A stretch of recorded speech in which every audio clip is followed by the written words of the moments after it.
fluoride is poisoning your brain.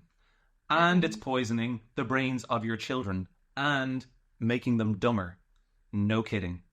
In this podcast, we are going to talk about the history of fluoridation, where in the world is still fluoridating their water, who is the only country in the world still mandating their water. Guess where? And all of the side effects that you might find from fluoride in your water, the fact and the fiction. So, what is fluoride? Let's get into it. Fluoride is a molecule that's naturally found in water that has, various functions in nature. So it's, an element, whatever.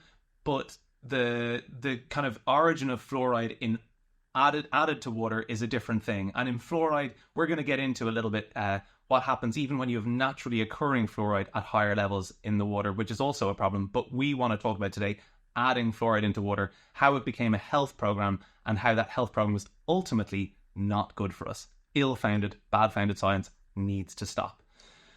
So in the mid-20th century, I think it was Grand Rapids in Michigan, began to add fluoride to the water. They were looking at occurrence of dental caries, dental cavities, and they were looking at potential effects on skeleton and improving bone density as well. And for some reason, in all of their, wisdom, they decided, okay, well, let's just chuck excess fluoride into the water because we're going to help to do that sort of thing. And they'd observed in some areas where there was naturally occurring fluoride that there was some improvement to cavities. And because cavities are such a big problem at that time, they thought, well, we'll just add it to everyone's water and then it'll solve the problem. Exactly. And so, so they saw a decline in cavities and great. And everyone said like, okay, well, let's get fluoride into toothpaste as well. And all these sorts of things. And fluoride seems like a good idea. So they found it like between 1.5 and 2 parts per million. They found fluoride to be both safe and effective at reducing dental caries, etc. The thing was that at 2 parts per million and above, that's when they started to see some what they thought were cosmetic problems emerge. They began to see dental fluorosis. So fluorosis being the staining of the teeth. But they were also saying that, okay, by age 8, as the dental enamel matures, there's like, okay, well, the problem can't occur after that. So there's no issues, and it's merely a cosmetic issue. And I think the thing for us was that as we've started to uncover, is that fluorosis might be, and in fact is, an indicator of underlying fluoride toxicity that is poisoning the brain of our children. Because as they looked at Chinese studies, where the China started studying in the 1980s, they started looking at fluoride that was naturally occurring in the water in different areas. And they found in areas where there was more naturally occurring fluoride, there was actually a lower IQ. And there was no kind of causal information there. And there was, because also there's lots of other things in the water, it was very difficult to really extrapolate anything that would suggest that fluoride would be the causal kind of component in that process. But as you'll see, we've got lots of other studies that began to show that was the problem. Or that could be the start of the issue that is kind of reflecting a much deeper toxicity in your body, not just a kind of a staining of the teeth. So fluorosis, let's talk about that for a little bit. What exactly do we see? When we see fluorosis, it's like there's mottled brown things. There's brown bits on the teeth. They can go really stained. There's lots of different it's a cosmetic appearance thing. At the moment, I think it's 1/3 of US kids have fluorosis of some kind, and 3/4 of the people in the US have fluoridated water. So 1/3 of kids have fluorosis and 3/4 of people drink fluoridated water. So that's kind of where you're at in terms of how often it is. So after a while that they'd been kind of adding fluoride into our water, they started to decide, okay, well, maybe we need to study fluoride and see its effects. And so they studied on rats and mice, I think, first. And they noticed that fluoride causes memory and learning difficulties in rats and mice.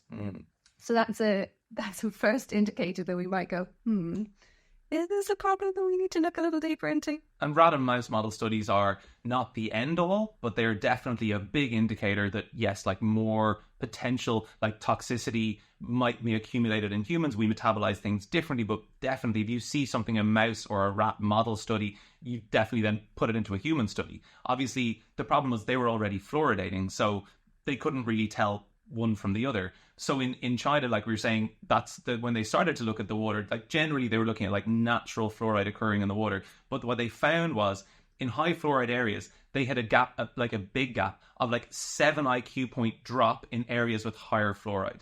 Now, the fluoride level could have been like 10 or even 12 parts per million in some of those places. And so the American government has, I think, 0.7 parts per million as their guideline recommended fluoridation amount. Ireland did something similar, I think. But that gives you an idea. So that was a kind of a beginning of a suggestion of maybe there's a problem here. But also the Americans and the other authorities, the Irish authorities, were also thinking like, okay, so that's about 10 or 12 parts per million. We don't need to worry at 2 or 3 or 4 parts per million. But actually, the first US study was a big deal, right? So it was really recent as well. Yeah, so the first US study showed that there's a 50% drop in chance of achieving high intelligence in your child in a high fluoride area. So 50% drop in chance of having a child with a really solid IQ, basically, if you're ingesting loads of fluoride while you're pregnant and when the baby's little. And that's a really important point, isn't it? The while you're pregnant thing, because you know a lot about this as well in terms of what things get through the placenta to the child and what things get, because the placenta is kind of a barrier organ. It's designed to kind of like to block out toxins and stuff. Yeah, so a lot of people would think that when you're pregnant, your body's filtering those things and not letting them get through to your emerging baby. But actually, the placenta can't filter everything, and fluoride is one of those things that unfortunately does cross the placental barrier. So if you're drinking fluoridated water and that fluoride is getting to your baby while it's developing, we really need to be looking at what is the effects of that on the mum and also on the baby in both the short term and the long term. The studies in the last 10 years, there's been lots and lots and lots of different studies in the last 10 years in different ranges, but 90% of them show a drop in intelligence in conjunction with high fluoridation.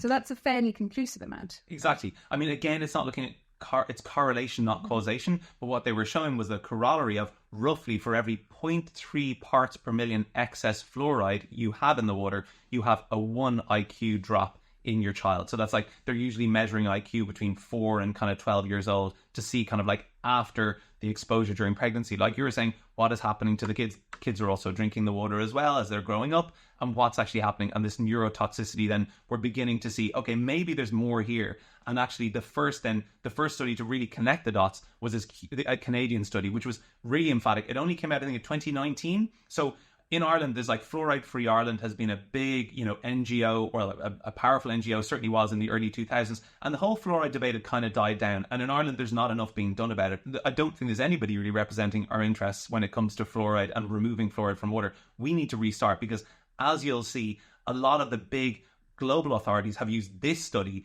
as a moment to go, we need to push pause on fluoridation. The Irish authorities really need to listen to this as well. So yeah, what happened in Canada? So in the Canadian study, they took 600 mother-child pairs, and then they were studied between 2017 and 2019. And they were studied when the mums were pregnant and then through when the baby was born and up until they were about 3 or 4. The study showed a reduction in IQ at age 4 based on drinking 8 glasses of water a day. So if they were drinking it at 0.7, which is the recommended amount in America at the time, you get a 5-point IQ drop if you're drinking those 8 glasses of water. Yeah, that's the guideline amount. That's what we tell everyone to drink when we're giving them guidance as well. And unfortunately, I have to say, in my conversations with customers and clients, I don't often enough talk about water quality. I do talk about adding electrolytes in, but for people to go investing in, fluoridation removal devices, and we will talk about this sort of strategies in a minute, but it's a big deal. And so we kind of just say, just get the water in. It's really important to get the water in. But actually, Jesus, like if the water that you're taking is going to cause a 5-point IQ drop in your child at 0.7 parts per million, which is a very low guideline amount, and a lot of water authorities exceed that threshold as well because they don't test it all the time. That there's variable amounts depending on where you are compared to the actual water treatment plant. If you're right beside it, you get loads more fluoride. If you're right at the end of it, thank God for you don't get so much fluoride exposure, right? And it also depends on where you are in terms of is there naturally occurring fluoride in the water table anyway. But one of the scariest things I think that was found in that study is that if you think about the percentages, which is in America, they're looking at 1 to 0.7 as being the recommended guide, and it's varying in different areas. What they found in that was that even at 0.3, so not 0.7, which is recommended, or 1, which is also recommended, there was still a drop in IQ of 1%. So 1 IQ point, sorry. So even way, way, way below what they're recommending is safe, they're still showing a drop in intelligence. Even though it's a tiny drop, it's still affecting the brain. That's what we're seeing. So we really need to think about that. Like, is it actually necessary at all? To come back to that placenta thing again, we were talking about how fluoride can cross the placenta into your baby.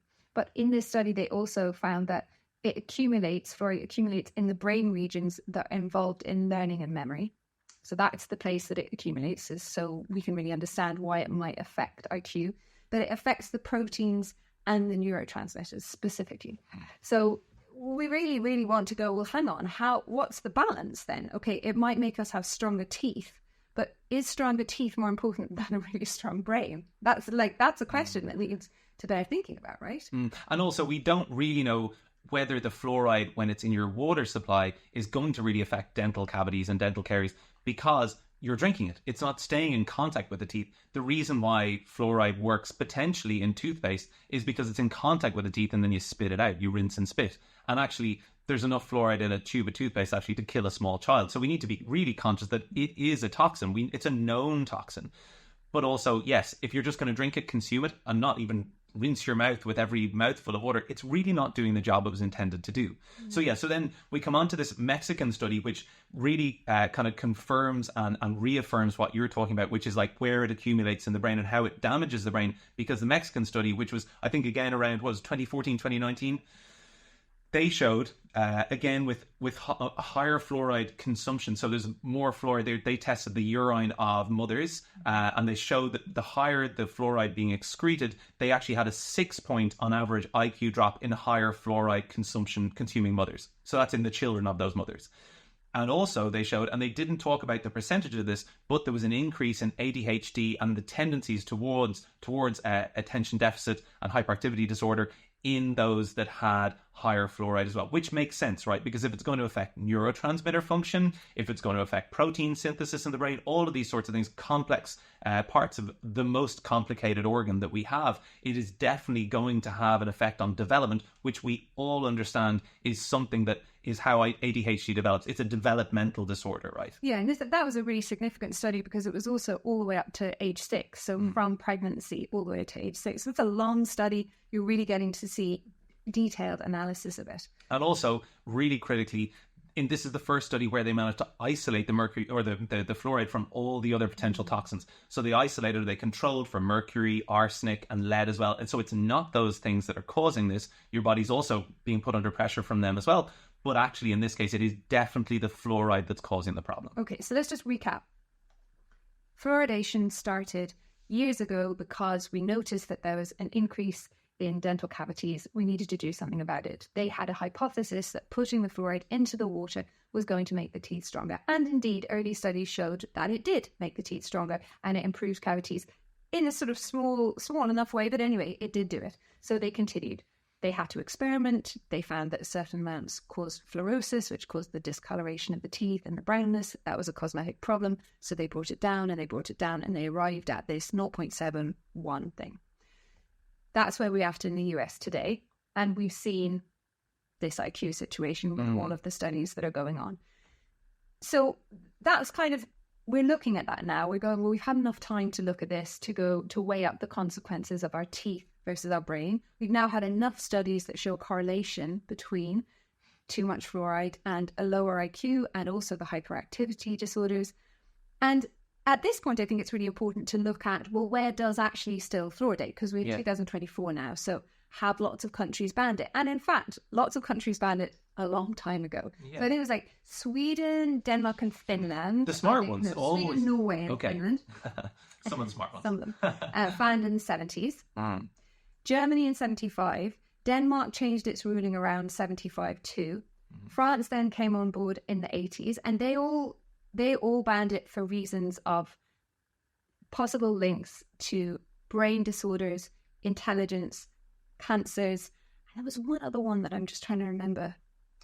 IBS. Oh, yeah. And that's really critical because there's lots of people who suffer from things like IBS. I mean, brain disorders might feel kind of tenuous, right? It's like, do I have a lower IQ? I'm not sure, can we measure that? But loads and loads of people have IBS. And we know that IBS is related to neurotransmitter function in the gut being disrupted, this gut-brain axis. So it makes so much sense that developmental disorders here and nervous system disorders in the gut would be really strongly linked, right? So the highest place in the EU for IBS and also Could it? these ADHD brain disorder. Is it up on the map? Yes.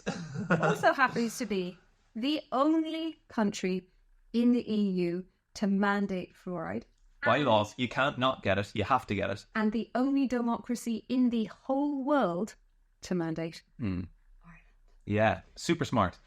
Ireland's an interesting one because even we spoke about that Canadian study. Once that Canadian study came out, the American authorities, so the CDC in America said, we need to look at a review. This is a serious study. We've been hearing this stuff from the fringes for ages and all the quacks and the quackery that have been saying, fluoride's causing brain disorders, all that rubbish. Actually, the CDC is now, like, they're reviewing on an annual basis what's going on with this. It prompted a massive national review.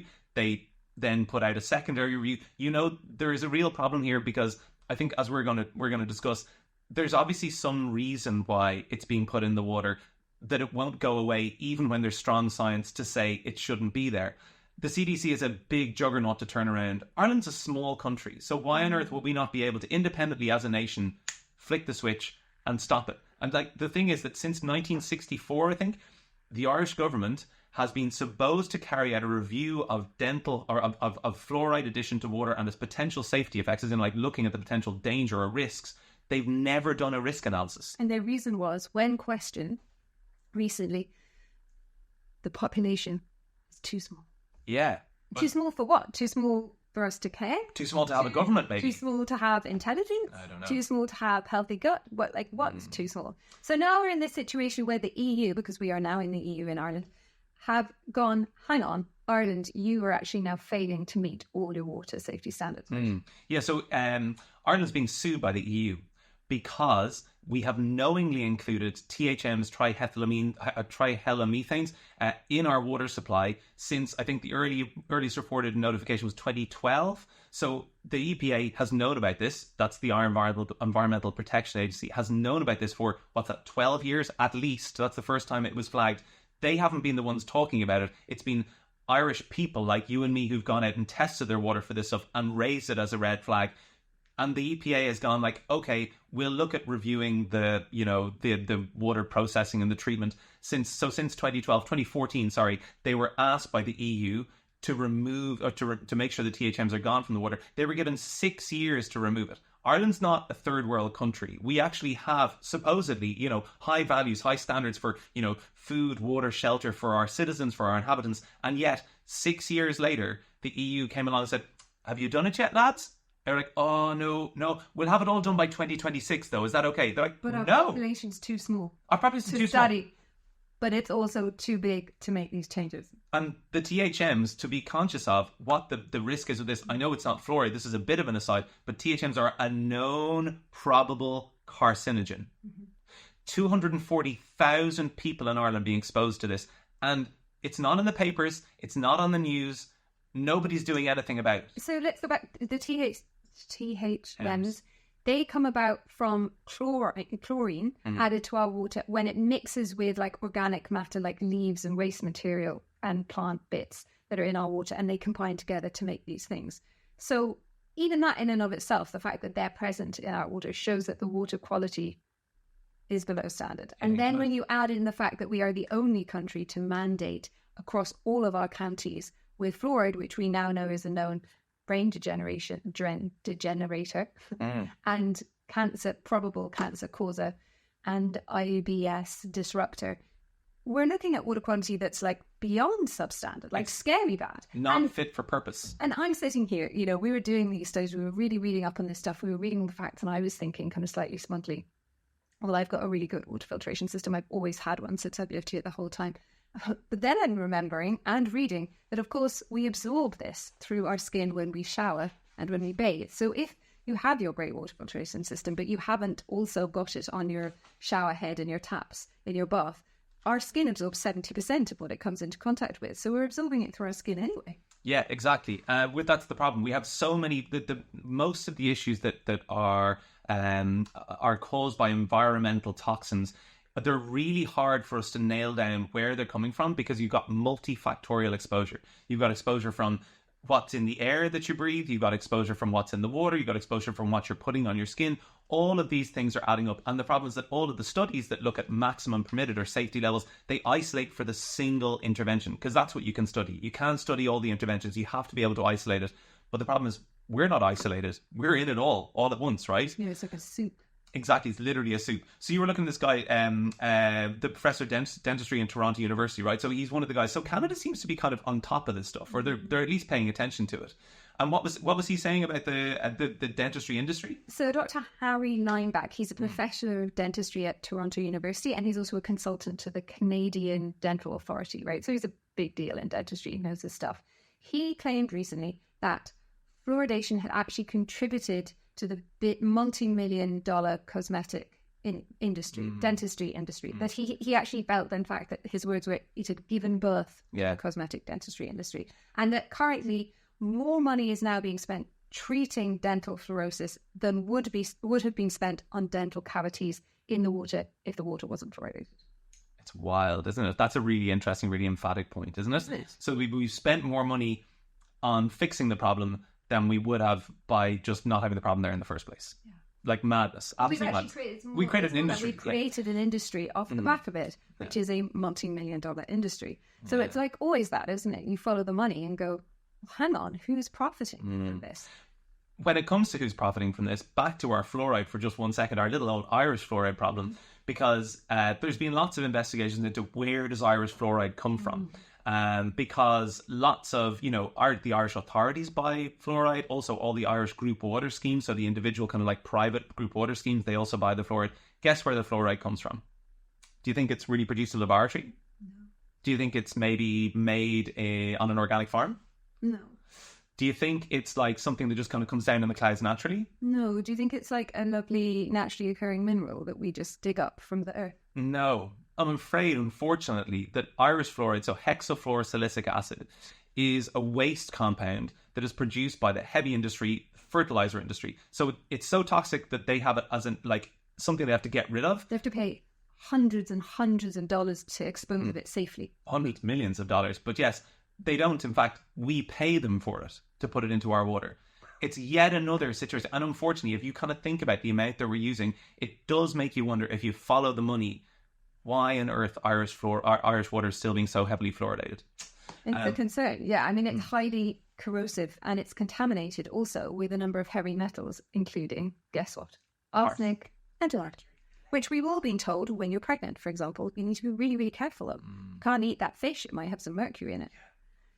But fine, drink your water, bathe in your water, and just don't think about what's happening in your placenta and to your baby and to the future children and generations of our country and their IQ levels and their ability to concentrate in school and their ability to have brains that are able to focus and learn and retain information and memorize stuff, like all this stuff that's really, really important. And I think, there's this guy, Don Macaulay, we're not going to go into it in too much detail, but there's an amazing dentist here in Ireland who, young, 32-year-old, came out of dentistry school, learned dutifully in dentistry school that fluoride was great and should be in our water, it should be in our toothpaste. As all dentists are taught, yeah. As everyone's told. Yeah. And he believed it, of course, as you would.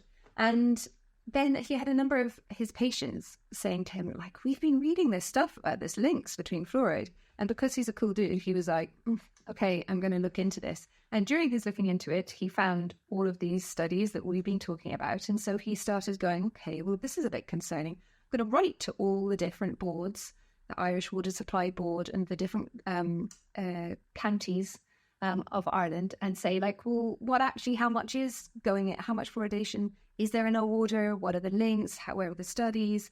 And basically, his story reads like Erin Brockovic's story. Basically, he was just shunned at every moment. He was told, if you want information, go look in a library. Go look at a book.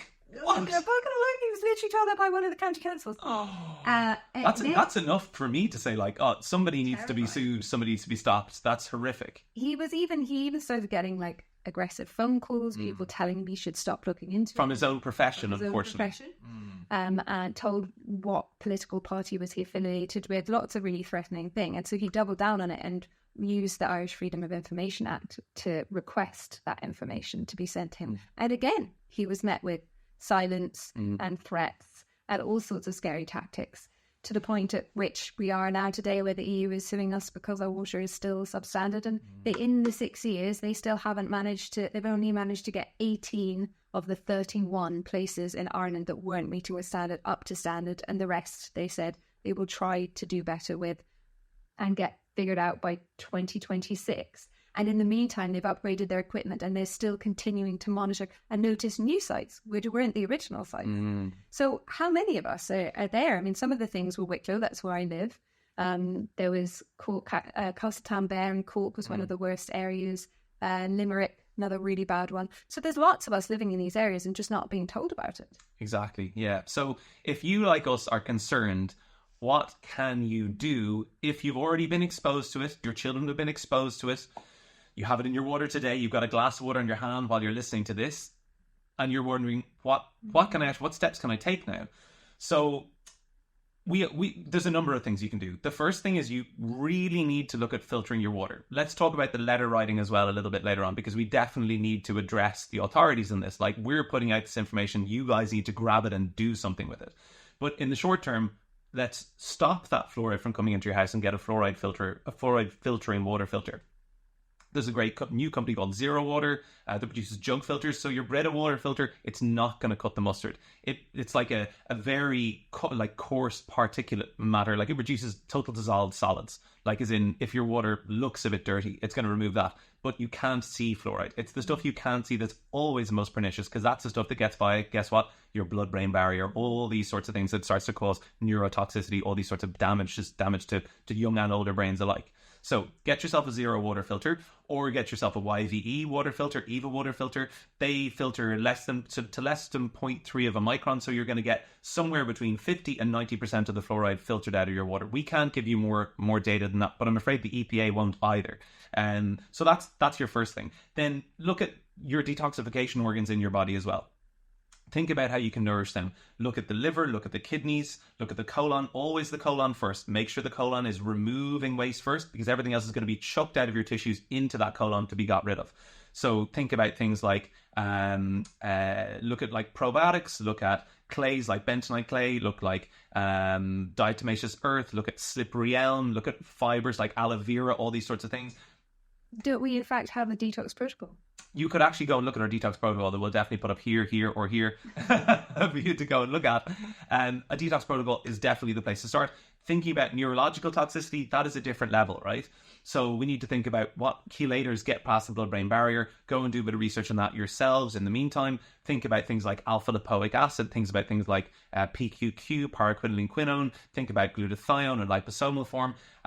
Those are the sort of, you want to get big chelators in, and you also want to do it in a very, very careful way. Now, we're not giving medical health or guidance here. We're not your medical professional, but if you're going to do it, you need to make sure you do it in a very phased way. And like I said, the first thing is to do, get the colon moving first, then the liver, then the kidneys, and then start to think about this neurological stuff. And yeah, go and look at our 4-step detox protocol to start that off. And then go and look at our Better Brain Health protocol. Exactly, because that's where you'll start to see some of the functional recovery and functional improvement. And you really will. Some of the stuff in there is really well researched. In fact, it's all really well researched, from the essential fats to the lion's mane to the KN, all these sorts of things that help to support your I was like, your eyes. Yes, your eyes too, as they are a part of that organ they call your brain. Exactly that. Yes, eye yoga as well. Absolutely. Train that brain. Absolutely. If you don't use it, you will lose it.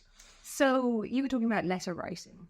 Yeah. What does that look like? So letter writing. I think democracy feels like a very intangible thing, and we don't get to vote very often, but we're actually about to get to vote because there's a national election coming up in Ireland, at least towards the end of this year, we think. Hasn't been announced yet. These are the moments when your politicians are really listening to you. For the rest of their 4 or 5 years or whatever in office, they won't really listen to what you say. You can bang on their door all you like, but the moment where they need your vote is the moment you can make a change. So now is the time, actually. The next 2, 3, 4 months is a window where us, the Irish people, can actually have our voice as in a democratic republic that this is supposed to be, and say to the Irish government, hey, we don't want fluoride in our water. Hey, do that safety analysis that you were supposed to do since the 1960s, and we won't accept and we won't vote you in unless you commit to doing it and then actually do it afterwards. So we have lots of opportunities. We have the EPA you can write to. Who's the guy? He's the national manager. We should name him as well, because he's a guy who doesn't believe actually that this stuff is doing any harm. So the EPA program manager, Noel Byrne, who says that there's no risk to health in with short-term consumption of those THMs, write a letter to him. Annoy him with letters. You annoy people with letters, they will start to wake up and they will start to make change. I think all the Twitter and all the Instagram in the world probably isn't going to do it. You need to hit their doorstep with a letter. And then so find out who your local politicians, find out who your local councillor is, look at the fluoride exposure in your local, in your actual local water authority as well. You might be in a group water scheme if you're somewhere around Ireland. Everything is different, everything individual and local. Start at the local level and then move to national. That's how you start a letter writing campaign, as far as I'm aware. Yes, you're dead right. Okay, and if you have further questions about anything on this that we've talked about, put it in the comments below and we'll try to address them. Cool. Good luck. Let's get fluoride out of our water.